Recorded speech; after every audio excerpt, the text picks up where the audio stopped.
అందరికీ నమస్కారం.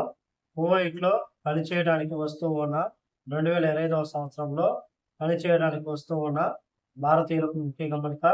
ఇటీవల కాలంలో కువైట్‌కు కొత్తగా వస్తున్న వారు ఇళ్లలో పనిచేసేవారు కావచ్చు, కంపెనీలో పనిచేయడానికి వచ్చిన వారు 1, 2 నెలల్లో మనం చూసుకుంటే పనిచేసే చోట నుంచి పారిపోతూ ఉన్నారు. దీంతో చాలామంది అయితే చిక్కుల్లో పడుతూ ఉన్నారు. ఇంటికి పంపించమంటే కానీ 1,00,000, 2,00,000 డబ్బు అడుగుతూ ఉన్నారు. లేకపోతే మేము ఇంటికి పంపించమని చెప్పేసి కోవిడ్ యజమానులు తిరుగుతూ ఉన్నారని చెప్పేసి చాలామంది తిరుగుతూ ఉన్నారు. కోవిడ్ చట్టాల ప్రకారం మనం చూసుకుంటే ఇండియా నుంచి మీరు కువైట్‌లో పని చేసేదానికి వచ్చినప్పుడు ఇళ్లలో పనిచేసే కార్మికులు కానీ, బయట పనిచేసే కార్మికులు కానీ 6 నెలల్లో తప్పకుండా మీరు ఆ యొక్క యజమాని దగ్గర పనిచేయాల్సి ఉంటుంది.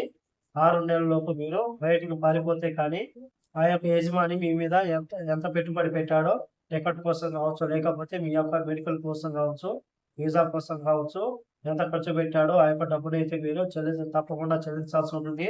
ఒకవేళ మీరు 6 నెలలు దాటినట్లయితే ఆ యొక్క యజమానికి మీరు ఒక్క రూపాయి కూడా చెల్లించాల్సిన అవసరం లేదు. ఆ తర్వాత మీరు ఆ యొక్క యజమాని దగ్గర మీరు పాస్‌పోర్ట్ తీసుకొని మీరు ఒకవేళ పారిపోయినా కానీ రాయబారి కార్యాలయానికి వెళ్లి, ఇండియన్ ఎంబసీకి వెళ్లి అక్కడ ప్రక్రియ పూర్తి చేసి ఇండియాకైతే రావచ్చు. ఇటీవల కాలంలో చాలా మంది భారతీయులైతే కువైట్‌కొచ్చిన తర్వాత ఇంటికి పంపించమంటే కానీ 2,00,000, 2,00,000 డిమాండ్ చేస్తున్నారు. మా యొక్క పాస్‌పోర్ట్ తీసుకొని మరి ఇలా డిమాండ్ చేస్తూ ఉన్నారు. మరి ఇటీవల కాలంలో మనం చూసుకుంటే కొన్ని ఆఫీసుల ద్వారా కువైట్ మరియు అలాగే గల్ఫ్ దేశాలకు వచ్చిన మహిళలు ఎవరైతే ఉన్నారో ఇక్కడ పని చేయడం ఇబ్బందిగా మారి, లేకపోతే వాళ్ళ యొక్క వ్యక్తిగత కారణాల వలనో, పని ఇబ్బంది వలనో, లేకపోతే యజమానులు హింస పెడుతున్నారని ఆఫీస్‌కి వస్తే గాని మీ మీద మేము రూ. 1,00,000 2,00,000 పెట్టుబడి పెట్టాము. ఆ డబ్బులు చెల్లించమని చెప్తూ ఉన్నారు. ఆ యొక్క డబ్బును మేము చెల్లించలేము. పనిచేసి చెల్లించాల్సిందని చెప్పేసి పనులకు పోతే అక్కడ ఇబ్బందులు పెడుతున్నారని చెప్తే కానీ, వాళ్ళు చెబుతూ ఉన్న కొన్ని ఆఫీసులు ఏవైతే ఉన్నాయో, ఒకరైతే అందించిన సమాచారం మేరకు వ్యభిచార గృహాలకి వెళ్లి వ్యభిచారం చేసి డబ్బు కట్టి మీరు ఇండియాకి వెళ్ళాలని చెప్పేసి కొన్ని ఆఫీసులైతే ఖరాఖండిగా చెబుతూ ఉన్నాయి.